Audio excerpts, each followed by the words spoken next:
Uttar Pradesh police के सामने, Kasganj SP साहब के सामने और ऑनरेबल रिटायर्ड हाई कोर्ट के जस्टिस जिनकी निगरानी में, जिनके कमीशन जो बनाया गया है उत्तर प्रदेश सरकार ने, उनको ये चीज रखनी है। क्योंकि जो मैंने अभी आपको बताई, वो साइड प्लान देना एक बार, वो जिसमें अलीगढ़ से आते हुए और टूवर्ड्स एटा जाते हुए, ये है साइड प्लान इसका।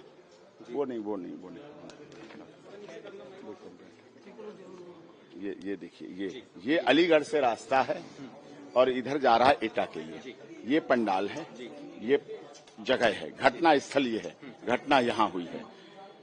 यहाँ पर काली और सफेद स्कॉर्पियो खड़ी थी और भी गाड़ियां खड़ी थी। ये दो तो आइडेंटिफाइड हुई है स्कॉर्पियो वाली, जिसमें हाफ पैंट पहने हुए हट्टे कट्टे लोग, कुछ हाफ पैंट भी पहने थे, कुछ वैसे पैंट पहने थे, जो इस तरह से स्प्रे, क्योंकि लग रहा था लोगों को बोतल है, जैसे पानी की बोतल पकड़े होते हैं उतना वेट की, जहरीली पॉइजनस स्प्रे, इस तरह से एक पूरी उन्होंने प्लानिंग के साथ लाइन, जैसे वहां एक वहां है, एक वहां है, एक यहाँ है, एक वहां है, एक वहां है, उतनी दूर है, ठीक है।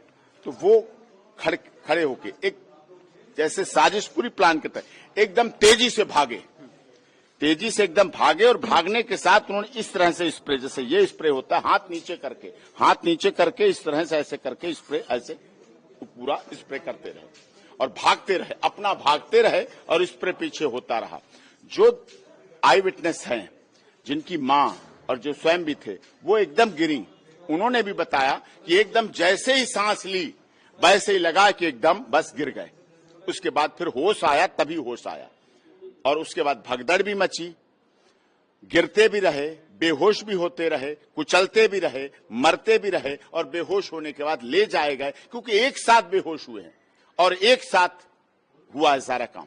बिल्कुल, तो ये एक बहुत बड़ी साजिश थी, षड्यंत्र थी। ये साजिश, वो करने वाले तो केवल यूज किए गए, करने वाले तो एक अटैकर थे जो स्प्रे पॉइजनिंग अटैक किया है, वो तो केवल यूज किया। लेकिन इसके पीछे एसआईटी से अनुरोध करता हूं, जांच का बहुत बड़ा विषय है, गंभीर जांच का।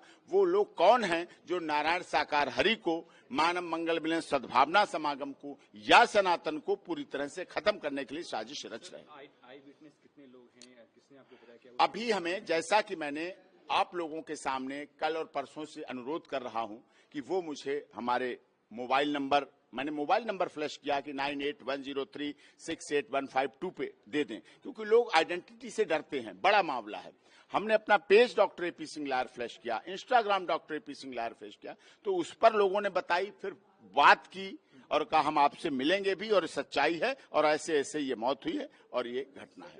हमने फिर कुछ डॉक्टर से बात की थी जब गए थे, हमने कहा क्या कारण, कैसे रहा, दब के? कहीं दबना तो कुछ नहीं, टूटना फटना तो कुछ नहीं, कुचले, थोड़ी चोट लगी, घिसते, किसी का फ्रैक्चर हुआ, वो तो एक अलग विषय था, लेकिन हुआ सडन, तुरंत दम घुटने से। जो दम घुटी है, तुरंत हुई मौत दम घुटने से, कारण दम घुटने से। कैसे फैला रहे थे वो लोग, कौन थे, क्या उसकी कोई पहचान की गई अभी तक? वो पहचान हो जाएंगे, इसीलिए मैं आपके से अनुरोध की, एटा की तरफ का टोल और अलीगढ़ की तरफ का टोल, जो बीच में आयोजन था, दोनों तरफ के टोल को उस समय सुबह से लेकर शाम तक के पूरा जो सीसीटीवी फुटेज होते हैं वो सीज कर लिए जाए। उस समय सर जो पुलिस प्रशासन की जो भूमिका थी, उस पर आप सवाल नहीं उठा रहे हैं? नहीं, सवाल उठा रहा हूं। 80,000 की परमिशन थी, संख्या अधिक बल हो गया, हो सकता है, लेकिन हमें ऐसे आयोजन हर प्रथम मंगलवार को होते हैं और उसके बीच में भी होते हैं, पूरे साल चलते हैं आयोजन, हर जगह बरसों से चल रहे हैं, हर जिले में, हर प्रदेश में चले हैं, कभी ऐसी घटना नहीं हुई। लेकिन ये बढ़ती लोकप्रियता या साजिश या किसी दूसरे अनुयायी की, दूसरे मतलब जो व्यक्ति हैं, दूसरे पैरेलल जो कर रहे हैं इस तरह से धार्मिक अनुष्ठान ये करते हैं, या उनकी या उन लोगों की साजिश थी, क्योंकि उनकी किसी की दुश्मनी नहीं थी, कोई प्लानिंग नहीं था, कोई धन का झगड़ा नहीं था, कोई प्रॉपर्टी का झगड़ा नहीं था। ये बढ़ती लोकप्रियता का ही था विषय जो खत्म किया जाए, और जिसकी वजह से 10 से 15 लोग, 14 लोग, 15 लोग, मतलब ऐसा पूरा एक साथ दूर दूर खड़े हुए, भीड़ महिलाओं के पीछे से और उनके साथ भागते हुए, क्योंकि महिलाएं थी, अपने बेसुध खड़ी होती, उनके बीच से कोई आदमी निकलता है, पुरुष निकलता है भागते हुए, तो उन्हें लगता है, क्योंकि महिलाओं का अलग था, और वो निकले और स्प्रे उनका बराबर दबा रहा, चलता रहा, जिसलिए धड़ाधड़, क्योंकि कोई ऐसे चल रहा और गिर जाए, लोगों ने बताया कि चल रहा और गिर जाए, ऐसा क्यों, क्या मतलब है? और हार्ट अटैक से किसी की मौत नहीं है, कोई वैसे पेशेंट नहीं थे, कोई ऐसे बीमार नहीं थे, इतने लोग, और इतने लोग बेहोश भी रहे। कुछ की इम्यूनिटी पावर ज्यादा थी, किसकी क्षमताएं ज्यादा थी वो शायद बचे रहे और जिसकी कम थी वो